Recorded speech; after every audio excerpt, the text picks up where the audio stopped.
Title of this sermon, I call it A Valid Discipline. And we're going to talk a little bit about those two words. Validity, what does it mean to be valid, and discipline. We're going to search through that. So the first thing that I want to do, to provide some gelatin, to provide some cohesion, we're going to read straight through the chapter, just so you can hear how it flows, how Paul wrote it, the true intention of the flow. So, hopefully by now you've had time to dial up 1 Corinthians chapter 9. Yeah, I did put it up there. Great. And just read along as I read out loud and try to feel the flow that Paul was writing to the Corinthians. Am I not an apostle? Am I not free? Have I not seen Jesus Christ our Lord? Are you not my work in the Lord? If I'm not an apostle to others, yet doubtless I am to you. For you are the seal of my apostleship in the Lord. My defense to those who examine me is this: do we have no right to eat and drink? Do we have no right to take along a believing wife, as do also the other apostles, the brothers of the Lord and Cephas? Or is it only Barnabas and I who have no right to refrain from working? Whoever goes to war at his own expense? Who plants a vineyard and does not eat of its fruit? Who tends a flock and does not drink of the milk of the flock? Do I say these things as a mere man? Or does not the law say the same also? For it is written in the law of Moses, you shall not muzzle an ox while it treads out the grain. Is it oxen God is concerned about? Or does he say it altogether for our sakes? For our sakes, no doubt, this is written, that he who plows should plow in hope, and he who threshes in hope should be partaker of his hope. If we have sown spiritual things to you, is it a great thing if we reap your material things? If others are partakers of this right over you, are we not even more? Nevertheless, we have not used this right, but endure all things, lest we hinder the gospel of Christ. Do you not know that those who minister the holy things eat of the things of the temple, and those who serve at an altar partake of the offerings of the altar? Even so, the Lord has commanded that those who preach the gospel should live from the gospel. But I have used none of these things, nor have I written these things that it should be done so to me. For it would be better for me to die than that anyone should take my boasting void. For if I preach the gospel, I have nothing to boast of, for necessity is laid upon me. Yes, woe is me if I do not preach the gospel. For if I do this willingly, I have a reward. But if against my will, I have been entrusted with a stewardship. What is my reward then? That when I preach the gospel, I may present the gospel of Christ without charge, that I may not abuse my authority in the gospel. For though I am free from all men, I have made myself a servant to all, that I might win the more. And to the Jews, I became as a Jew, that I might win Jews.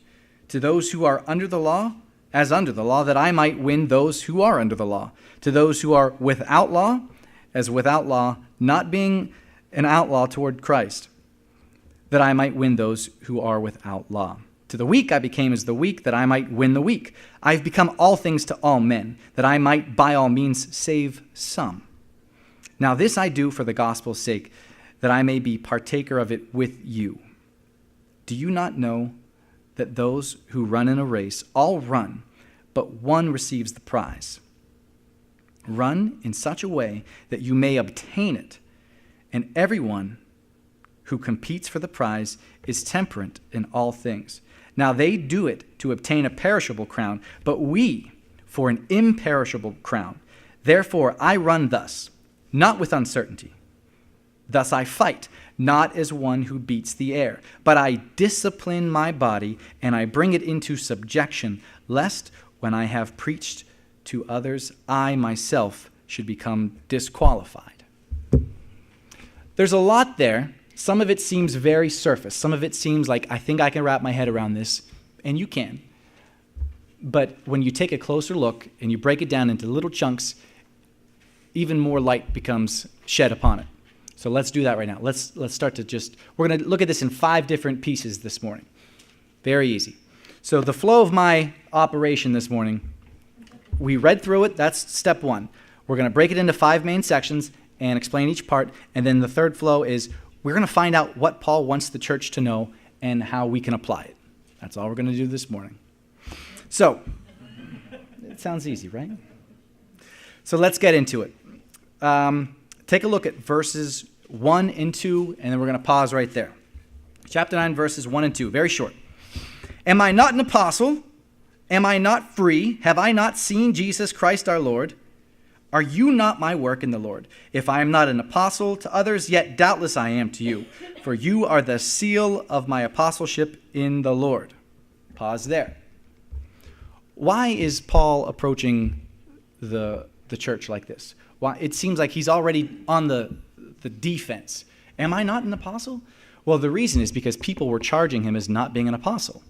People were claiming that you actually don't own the apostleship. You're not in the club. You're not in the fraternity.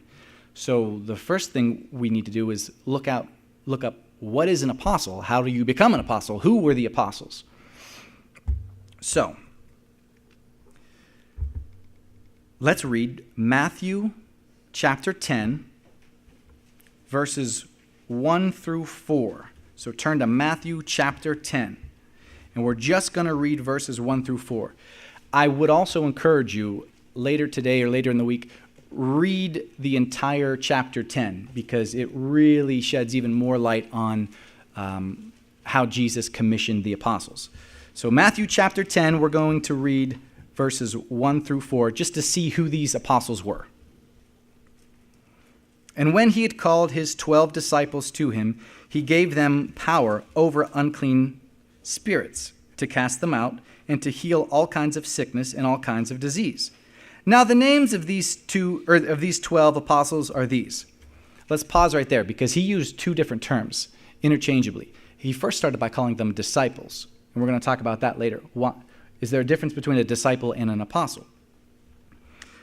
First, Simon, who was called Peter, and Andrew his brother, James the son of Zebedee, and John his brother, Philip and Bartholomew, Thomas and Matthew the tax collector, James the son of Alphaeus, and Lebbaeus, whose surname was Thaddeus, Simon the Canaanite, and Judas Iscariot, who also betrayed him. All right, let's pause right there. So we've got our original crew. This is the gang, the 12. And the last line, who said Judas, who later betrayed Jesus, and we know what happened to Judas. He later hanged himself, and so now they were down to 11.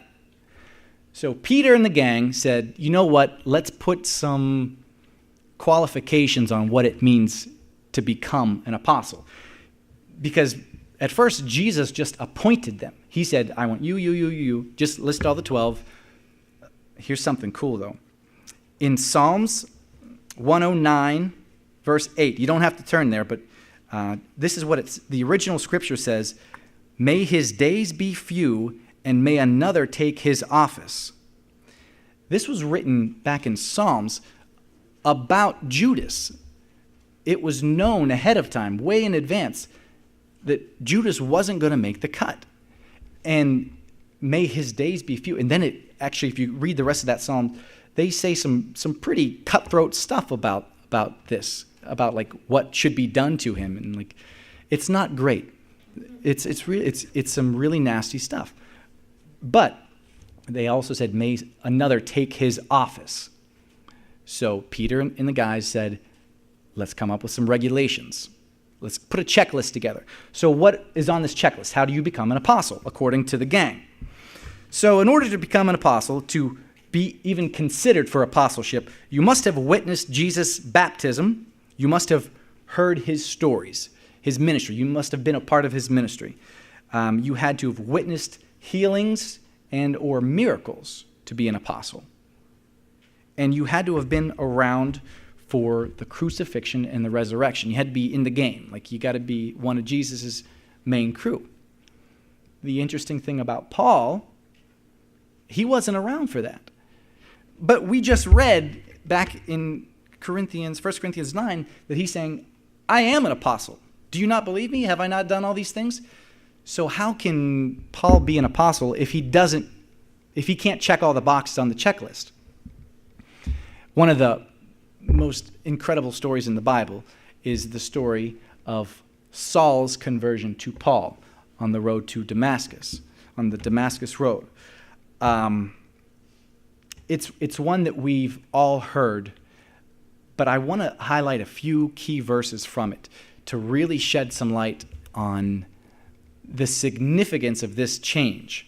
Because Paul, who's writing all of these letters, so many letters in the New Testament, at one point despised Christians. It was his job, it was his duty to go out and arrest them, or worse, until he had his conversion. So let's do something quickly here. Let's take a look at Acts chapter 9, and I want to read verses 1 through 9. Acts chapter 9, verses 1 through 9.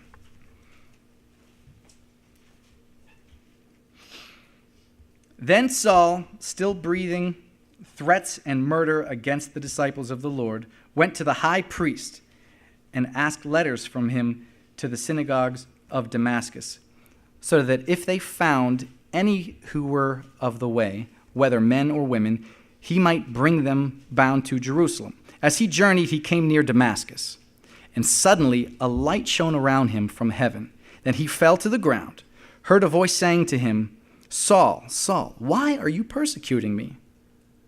And he said, "Who are you, Lord?" Quick pause there. Saul does not know what this presence is or who this presence is, but he mentions Lord. There's no doubt in his mind, even as a non-believer, it is so crystal clear to him, I'm confused by this, but there's no doubt that you are Lord. So he says, "Who are you, Lord?" Then the Lord said, "I am Jesus, whom you are persecuting, and it is hard for you to kick against the goads." So he, trembling and astonished, said, "Lord, what do you want me to do?" Then the Lord said to him, "Arise, go into the city, and you will be told what to do." And the men who journeyed with him stood speechless, hearing a voice, but seeing no one. So the guys who were with him, they didn't see this vision also. They just heard what was happening. So it must have been pretty kooky for these guys too. Then Saul arose from the ground, and when his eyes were opened, he saw no one. But they led him by the hand and brought him into Damascus, and he was there 3 days without sight, neither ate nor drank. Saul had such an interaction that he couldn't see for the next 3 days. He couldn't eat. He couldn't drink. This was a monumental transformation in his life. Later in Acts, Saul goes back to the guy who sent him to destroy the Christians. He goes back and he pleads his argument. I love this because he comes back, even when you read it, and we're going to read it in a couple seconds, you can feel that Paul has no chains on him at all. Literally, yes. Figuratively, no. He has no weight. He was brought back to say, "Where were you? Give me an account of what just happened to you." And he is now witnessing to the people who sent him to destroy the Christians. Let's turn to Acts 26, and we're going to read just verses 9 through 11. This is awesome. Acts chapter 26, verses 9 through 11. So this is Paul pleading with the people in charge who sent him. He says, "Indeed, I myself thought I must do many things contrary to the name of Jesus of Nazareth. This I also did in Jerusalem, and many of the saints I shut up in prison, having received authority from the chief priests. And when they were put to death, I cast my vote against them. And I punished them often in every synagogue, and compelled them to blaspheme. And being exceedingly enraged against them, I persecuted them even to foreign cities." Paul chased down Christians just to badger them, to destroy them, to bring them down.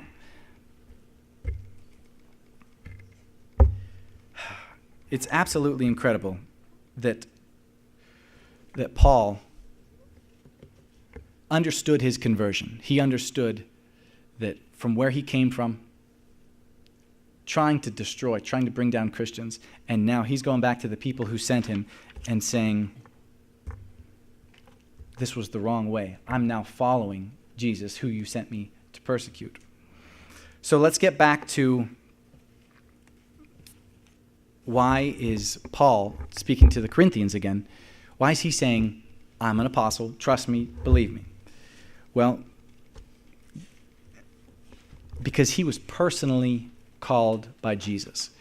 You don't need to cross everything off the checklist if the man himself, if Jesus comes here and says, Tim, guess what? I know you weren't around to see me get baptized. I know you didn't see me heal the lame, but boom, I want you to be an apostle. You don't say, well, God, I wasn't there at the river. I didn't see it happen.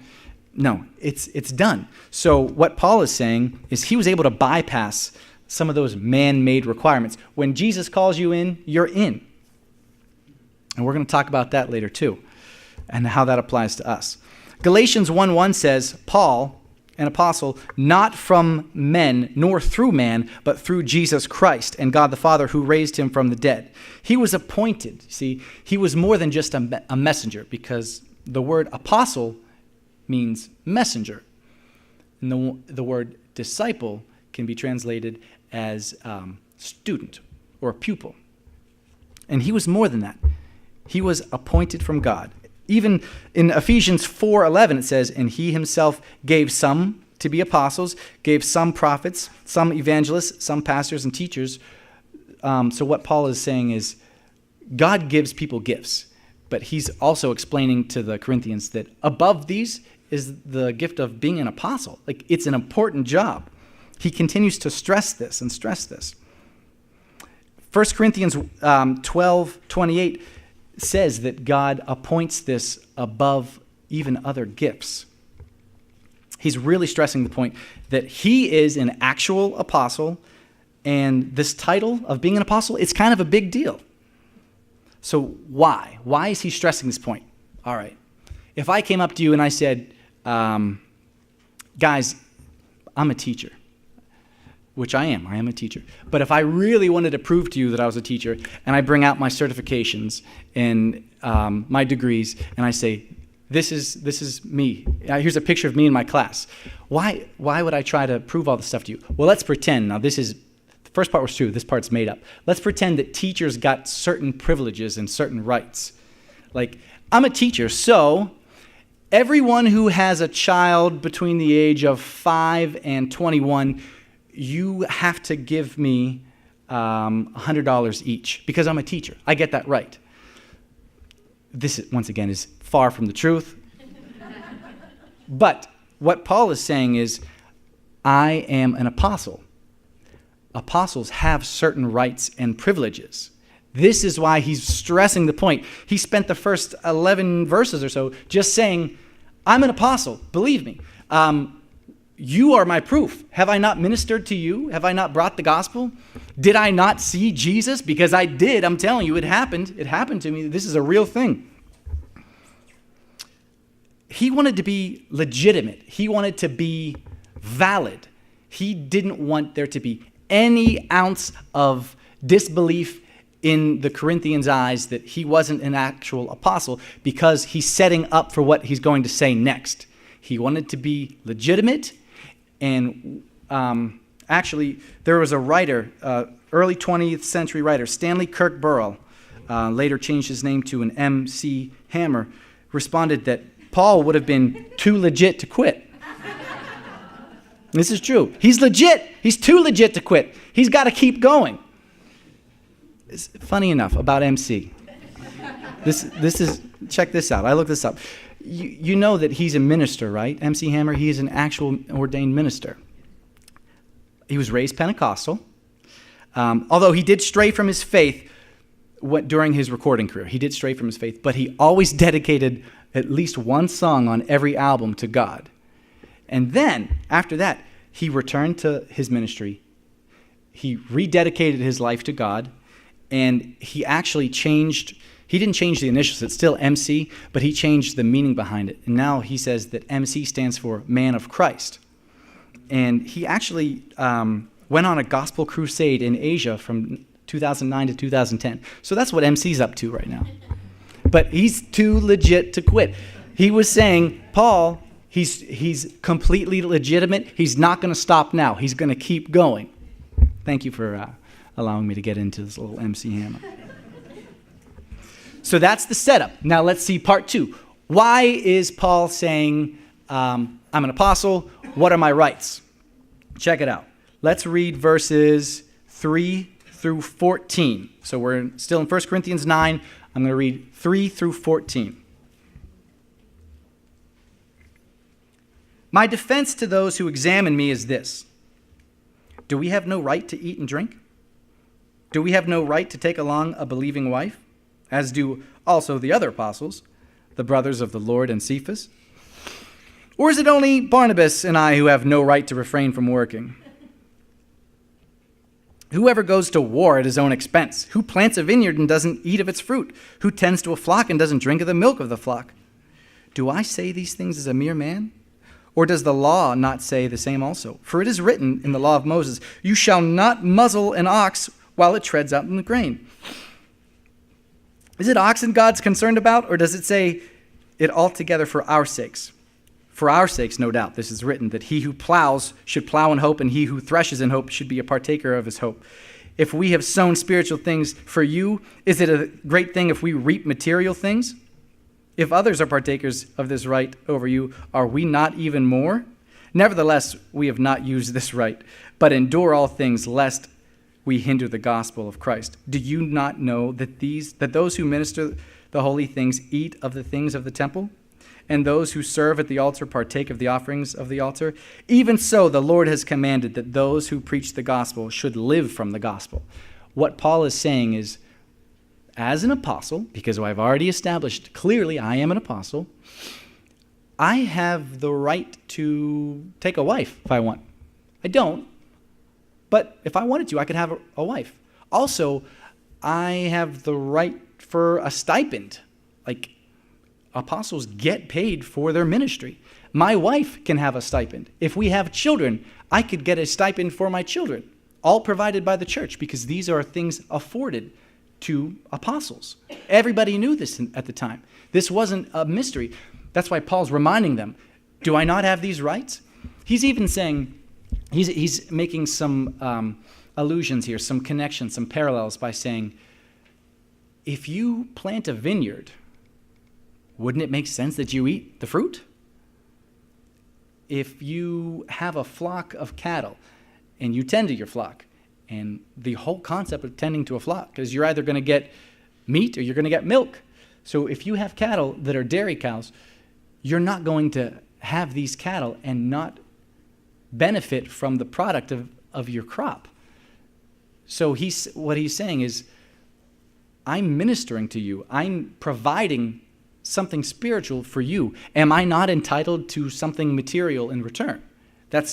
These are one of the things that I think is kind of black and white in here, but I love the illustrations that he uses, especially when he says, because this is Old Testament stuff, you shall not muzzle an ox while it treads out the grain. He's quoting Moses when he says this. So imagine this picture.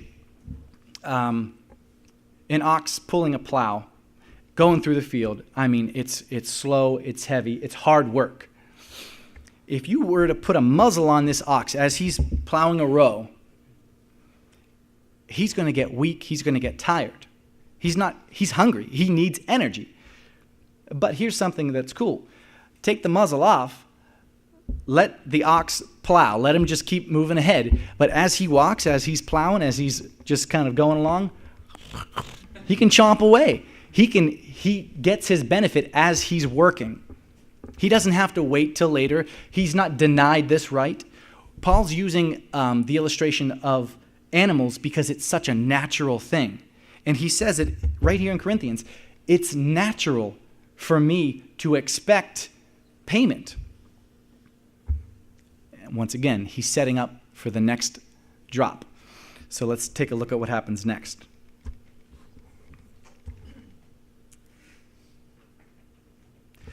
I love this. There's a commentary, I believe it was in the 1600s, by Matthew Henry, and he calls this, instead of I use the word stipend, he says maintenance. He calls it maintenance. It's just enough for you to maintain a livelihood. That's what it is. It's nothing more. That's the other thing that Paul's saying, because Paul did accept gifts. You know this, right? When he was in prison, the churches would send him money and gifts and stuff to kind of keep his spirits up and say, hey, we're still thinking about you. We know you're all wrapped up in chains, and he was saying, hey, you guys are kind of my favorites because you're sending me some good stuff. Those are gifts. That's not what he's talking about here. What he's talking about here is what he's entitled to, like benefits, outside of just somebody's gratitude. But Paul refuses these benefits. That's what he says in here. He refuses them. It can be thought of as odd. Like, why would you refuse something that you're entitled to? He's basically saying, even though I'm about to tread some grain and it's natural for me to not wear muzzle so I can eat, I'm going to go ahead and muzzle myself. I'm not going to take the grain while I'm treading. So we're going to find out why. Let's read 15 through 18. But I have used none of these things, nor have I written these things that it should be done so to me. For it would be better for me to die than anyone should take my boasting void. For if I preach the gospel, I have nothing to boast of, for it is necessity is laid upon me. Yes, woe to me if I do not preach the gospel. For if I do it willingly, I have a reward. But if against my will, I have been entrusted with a stewardship. So what is my reward then? That when I preach the gospel, I may present the gospel of Christ without charge, that I may not abuse my authority for the gospel, or in the gospel. So what he's saying is, I don't want anyone to look at me sideways and say, oh yeah, you're just in this for the money. You're just preaching so you can get these benefits. Sure, have a wife, have a kid, have a bunch of kids, and you know that you're entitled to more money.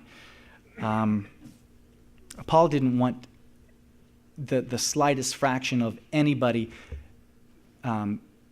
mistaking what his purpose is. He didn't want to be misrepresented.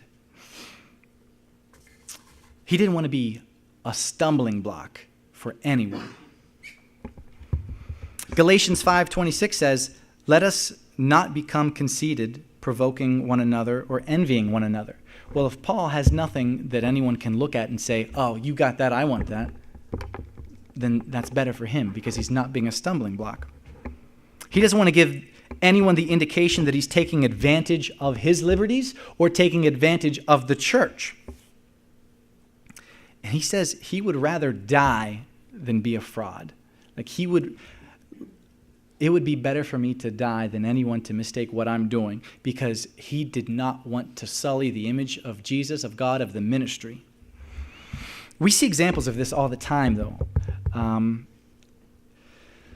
of ministers who do kind of extend that right of generosity or of allowance, of privilege. Honestly, it was much easier than I wanted it to be when I did a little bit of research just to look up. I typed in just a couple keywords. Ministers requesting money. Do it if you want, but it's really sad because you would think that the first thing that would come up would be like a hoax, but I delved in a little deeper. So I don't need to name names. You guys know, if you watch any kind of Christian TV, not all programs are like this, and I'm not trying to smash anybody. But here's an example of a minister who has a right to be paid. He has an apostleship in a certain way, but he's claiming the right to receive benefits from the church. And the one that I found, the first search that I did, and then I stopped searching because I was like, well, that's too easy because there must be a ton of these out there, was requesting $56 million for a private jet. And he had a whole claim about why he needed the jet, because he ministers all over the world and in different cities, and he can't travel on public airlines because if he needed to stand up and worship and talk to God in the middle of the flight, he can't do this on Southwest. So, but that's not the real racket. The real racket is that's his 4th private jet. And that's a true story. I researched it. That's just one example. So it's a little different approach than what Paul took, where Paul's saying, I would rather die than anybody think me having some kind of ill notion here. But hey, I pray that this minister actually reaches people. I really do, because it's God at work. I mean, God can work through anybody. And I also pray that he gets a little bit of perspective too. But that's just one example. That was from the Washington Post too, so that wasn't like the National Enquirer or anything. That's a legit story. But Paul does say that he has a reward. He says that he gets the blessing of saving souls. It's remarkable to me that you could say, here's 4 private jets, and here's the equivalent of just reaching somebody, just reaching some, not all. Like, Paul is so happy just the fact that he gets to minister to him. That is his blessing. That is his reward. I can't stop smiling about this because it's so wonderful. What an example, what a leader, what a mentor to us to be, to say, just reach somebody. Just tell somebody about God. You will receive a blessing that is better than 4 private jets. And it's a wonderful thing. Like, that's what Paul's telling us right here. Wow. So here's my question to you. Have any of you, and this is rhetorical, please don't answer out loud. Have you ever had a job that you loved so much that you just said, I'm good, don't pay me? Like, you know what? I just love being here. I just love showing up. I love teaching. I really do. I'm not going to do it if you don't pay me. Like, I'll still reach out to students. I'll find a way to touch lives. That's cool. But I'm not going to wake up at 5:40 every morning and then come home at 6 p.m., have most of the the daylight hours spent just churning, and then having no maintenances provided for me, right? And that's all that he's saying. He has these, you could be afforded a few maintenances for doing what you do. But Paul's saying, I don't even want that, because you know what? God's going to provide for me. That's faith. That is so much faith where you're stepping out on a ledge saying, I know you got me, God. And there are people, absolutely, this isn't a far-fetched idea. There are people who live like this, and they are stronger than I am, because I just told you that, unless Jesus talks to me and says, hey, I want you to do this, and please know that I'm going to provide everything for you, then yeah, all right, I'm going to struggle with it because I'm human, and we're going to talk about flesh versus spirit next. But I would do it. I pray that God would give me the strength to be able to follow that, because there are people who do some ministry, and there's no payment at all. God provides the maintenance for them, and that's a wonderful thing. It's a scary thing when you're outside of it, but when you're inside of it, like Paul, he's not afraid at all. Paul sees it as part of his blessing, and there's no amount of payment that could make it better. That's the thing. His reward is saving souls. That's a wonderful thing. Let's read verses 19 through 23.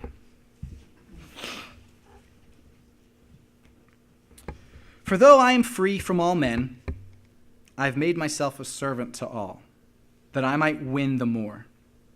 And to the Jews I became as a Jew, that I might win Jews. To those who are under the law, as under the law, that I might win those who are under the law. To those who are without the law, as without law, not being without law toward God, but under law toward Christ, that I might win those who are without law.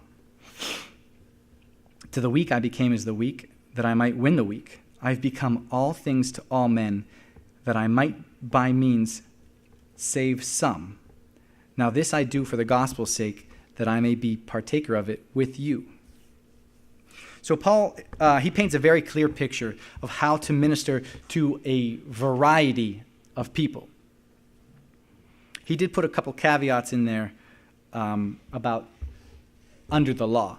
So whenever because I've also heard some brothers and sisters kind of bend this scripture, be all things to all people, meet people on their level. And there could be a gray area unless you just read that caveat of, but not being without law toward God. It's in parentheses in my Bible. I don't know if it is in yours. So when you are all things to all people, you meet people on their level. What Paul's saying is he had the right to go into somebody's house if they invited him in, no matter their religion, no matter their discipline, no matter their customs, their cultures. If for Paul, he was like a guy who absolutely had to take his shoes off before he came in the house, and he invited people in his house and they didn't take their shoes off, he's not going to make a big deal about it. He's going to say, all right, I get to minister to you, come on in. Back here, whenever there were still laws about what you could eat, what you could not eat, Paul's going to say, that's old law for me. That doesn't matter to me because I'm going to be able to fellowship with you, and I can eat and drink whatever I want as long as I can minister to you. That law doesn't bind me because I'm ministering, being all things to all people. So here's the gray area. I've seen some ministers start outreach programs, and it was a weekly meeting of a fellowship of guys, and they met at a bar because that's where they were, and that's where they hung out, and that's what they enjoyed doing. And this guy, he's a friend of mine, he said, I think I'd like to start this ministry where we're going to meet and we're going to talk about God. And they did, and it started out great. And then it kind of became more of that social atmosphere, and, well, we're at a bar, and I'm all things to all people, so I can kind of blend in. I'm a social chameleon for God. I can become what I need to be to reach hearts. I'm not here to say whether it was right or wrong, but it's a touchy subject. It's a gray area, and it had the potential to fall off completely. So that's where I talk about that caveat, not being without law toward God. So be careful. When you're all things to all people, make sure that you don't lose God's law, like whatever's right for God. And God tells us also we're to follow our government too. So if you're going to meet somebody who's having some kind of an illegal gambling ring, and you're like, you know what, I'm going to meet you guys down here, we're going to have prayer. Well, no, you're still breaking the law, so maybe invite them somewhere else. Be all things to all people, but do it in a way that doesn't break your government law or break God's law. That's what Paul's saying. He never ignored God's restrictions. He only set aside his own. And he blended in with certain customs as not to offend anyone or to become a stumbling block. So I grew up in a Nazarene church, and it was forbidden to wear a hat in the sanctuary. Like, it would not happen. First of all, my grandma would be the first person to be like, get that off your head. And then my mom wouldn't have to say anything. She would just look, and it's like, all right, it's done. I got it. But let's say that Paul's come. Yeah, that's the look, right? She gave me one of these. Let's say that Paul's coming to visit my church, my Nazarene church where I grew up. And it's springtime, getting into summer. And here comes Paul, and he's got his nice, crisp Pirates hat on. And it's his lucky hat. He wears it all the time. He wears it during game days. It's going to bring the Pirates some luck. So he comes into the sanctuary, and there's my grandma giving him a look. It's not going to break Paul's heart to say, sorry, ma'am, and take it off and then come in and sit down. That's what he's saying. He can kind of weave through customs and cultures because he doesn't want to be a stumbling block. That's just a little sidebar from where I grew up and how I grew up. The only time that I would have had a hat on is if I came right from baseball practice or a baseball game and I came in still in my dirty uniform, and then I was like, oh yeah, I got to take this off. But then I had a terrible case of hat head, and then it was like, this is terrible. But Because you worry about these things when you're 10, right?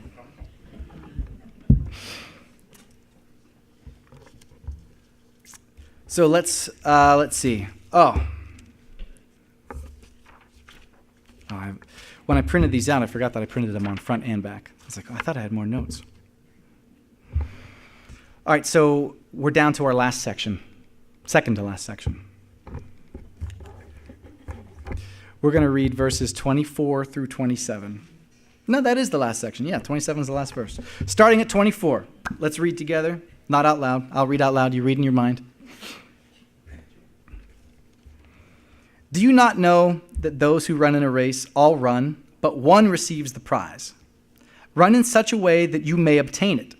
And everyone who competes for the prize is temperate in all things. Now they do it to obtain a perishable crown, but we for an imperishable crown. Therefore I run thus, not with uncertainty. Thus I fight, not as one who beats the air. But I discipline my body, and I bring it into subjection, lest when I have preached to others, I myself should become disqualified. Here's where we have the introduction of discipline. An interesting fact about the word discipline, and I really love how this ties together with our lesson this morning. It comes from the root word disciple. That's awesome. I love that because we're talking about apostles, disciples, and now he's talking about discipline. And the interesting thing about words used in the Bible, the same word can be used in this chapter and verse and over here in this chapter and verse, but can have completely different meanings depending on how it was translated from Greek or Hebrew or whatever text it comes from. So the way that we understand disciple is to be pupil. The way that we understand the word discipline can mean, the first few things that come to your mind is my brother. He comes to my mind because there are times when my brother was a competitive weightlifter, yeah. And when he was disciplined, he had a regimen of what he allowed himself to eat. And that was discipline. Like, it was a combination of grilled chicken breast, cottage cheese, and think bean burritos. But like breakfast, lunch, and dinner, that's all that it was. And it wasn't hard for him because it's just routine. So there's that concept of discipline. Then you think of thoughts of if you're in trouble. A parent would discipline a child. Like, you sit down on the timeout chair for 5 minutes. This is discipline. So if we dig into what he's talking about here for discipline, it's a little more strict than that. I don't want to get too far ahead of myself because that's down in verse 27. I'm going to save that discipline until we get there. So when he talks about running the race, he says, run in a race in a way that you would win. And he uses this parallelism to say, as Christians, the Christian life is a race. But here's the thing. If we were all running a race in the Christian life, it's as if we want to outdo the other. We want to cross the finish line first. That's the way that you would think a race wins. Everyone starts on a starting line. They say go. Maybe there's a gun that goes off, and you race, and there's only one winner. And that's what Paul says. Everyone competes, but there's only one who wins. However, what he's saying, what we can take from this text is, I'll use an example from my life. In 2012, I ran a marathon in Pittsburgh, and I did not do awesome. I completed it in just over 4 hours, but I came in some thousandth place. But there's never been, even to this moment, a thought that I lost the race. Like, it was such a victory for me to complete it.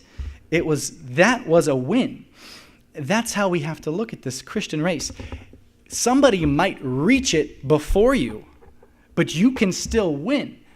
That's the beautiful part of the Christian walk, of the Christian faith. We all run to win.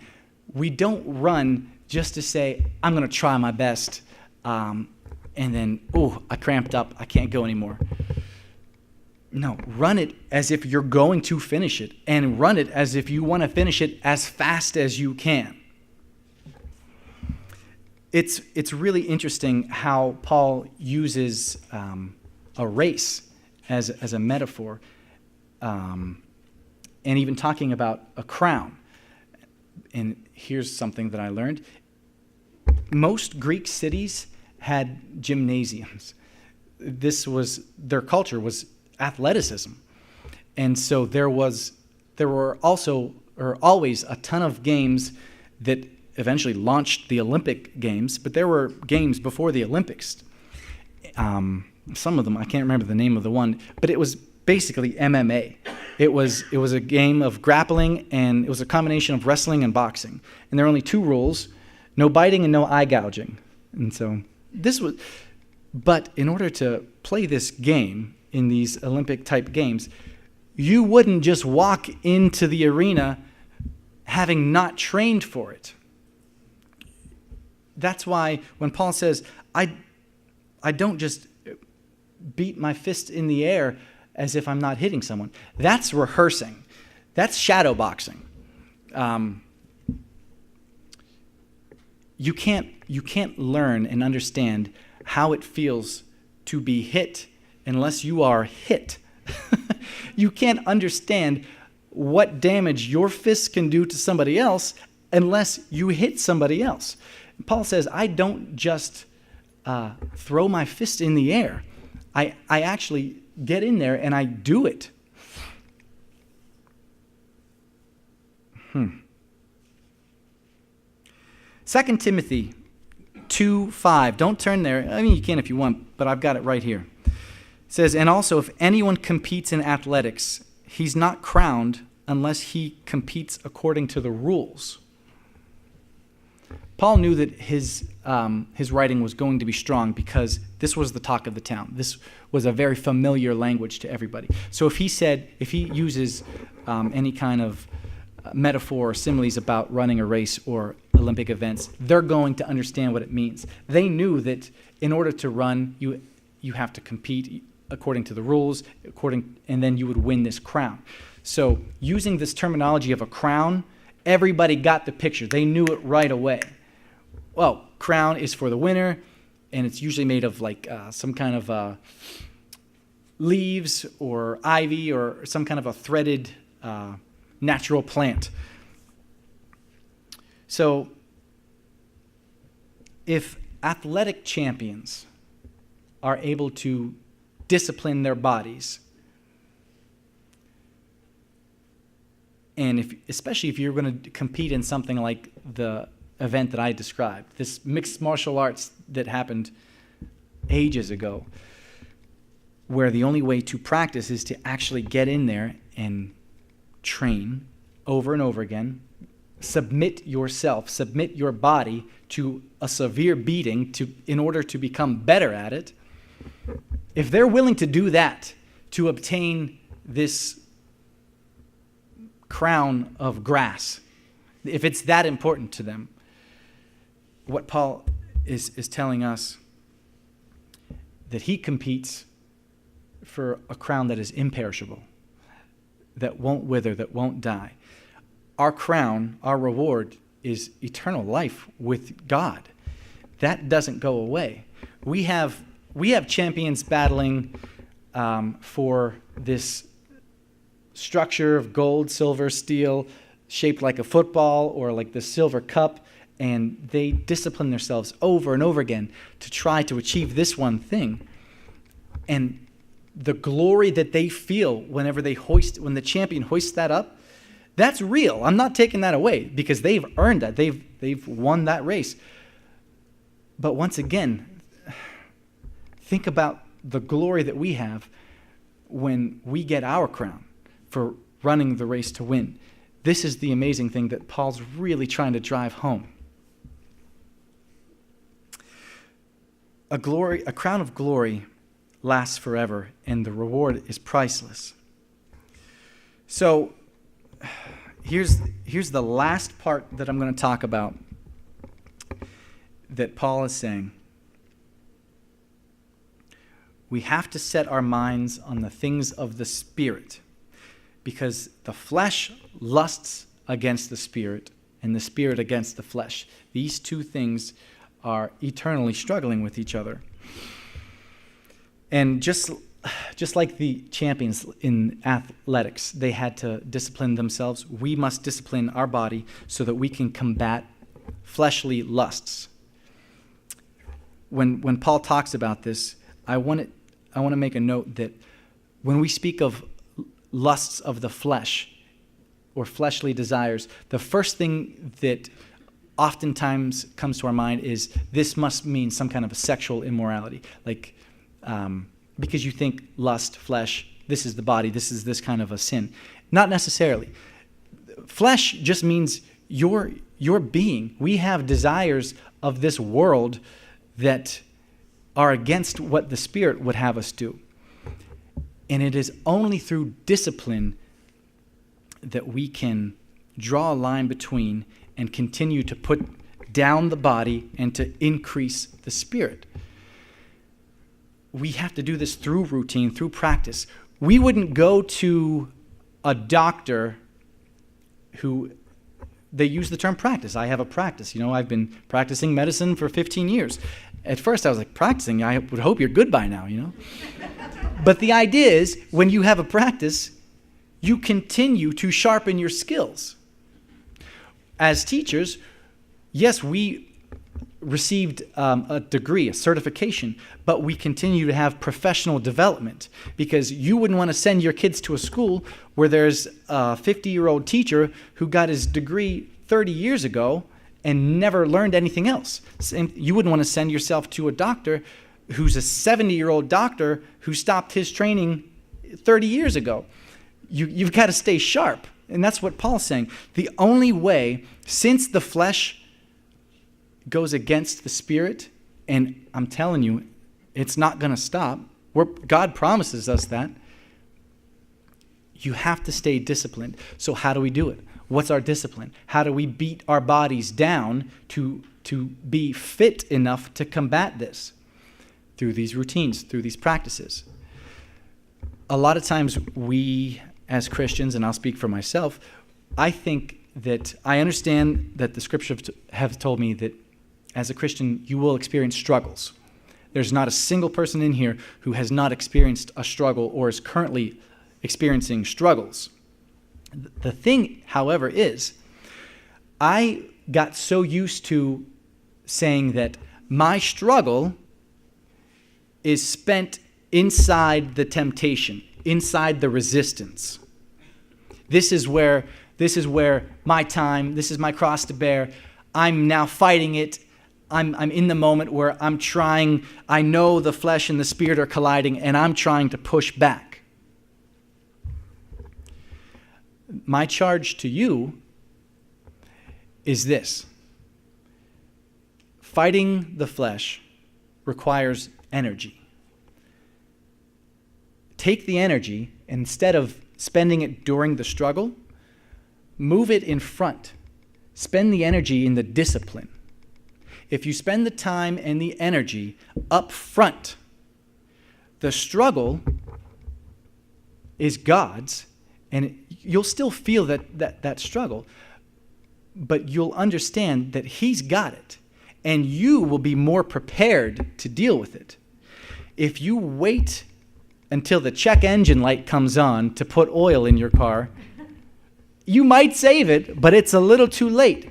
But if you routinely keep your car well maintained, that check engine light might not come on. Or when it does, it might be something else because you know you've already put the time in ahead of time. I'll use my last teaching analogy of the morning, I promise. I'm excited about teaching. I'm not going to do it for free, but I'm excited about teaching. So, in a classroom, there are two things that you're concerned with: behavior management and instruction.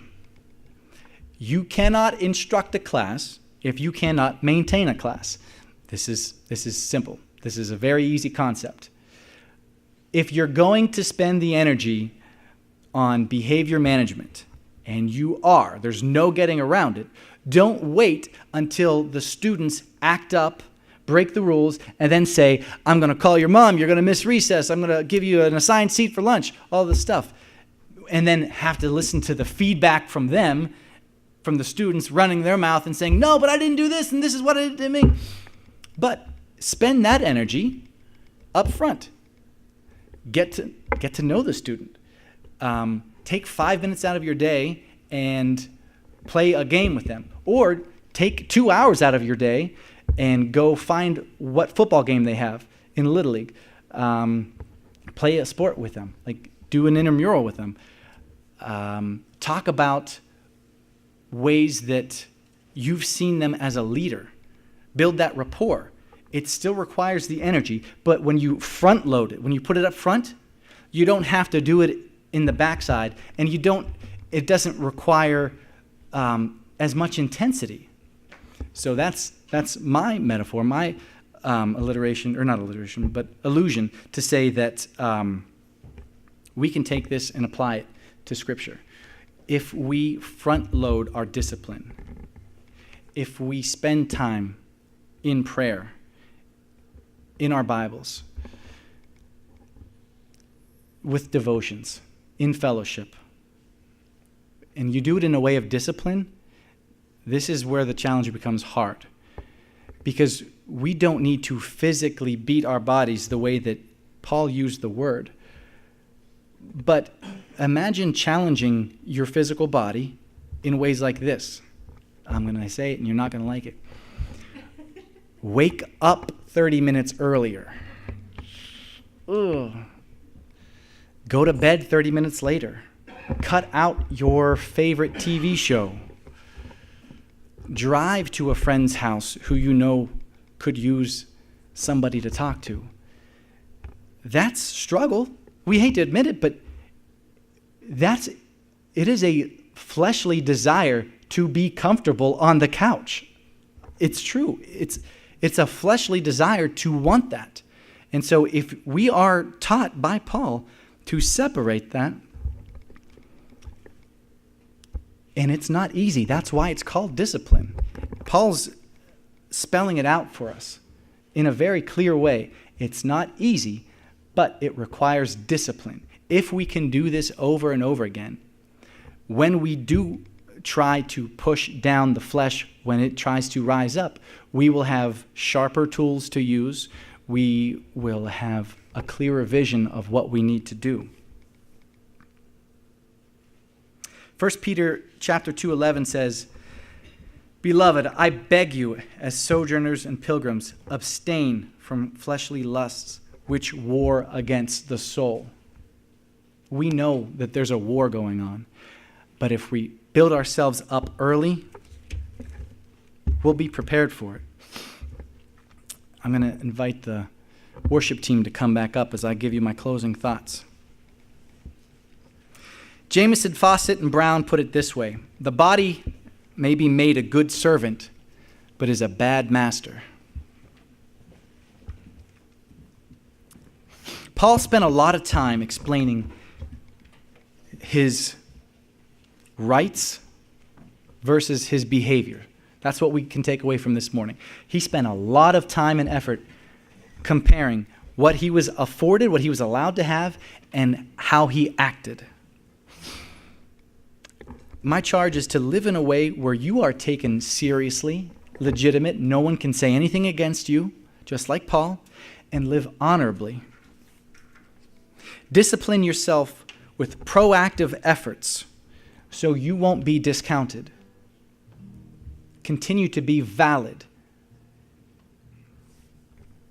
And let God be your strength when you do feel surrounded. We can be proactive and we can be ready for it, but sometimes we still feel surrounded.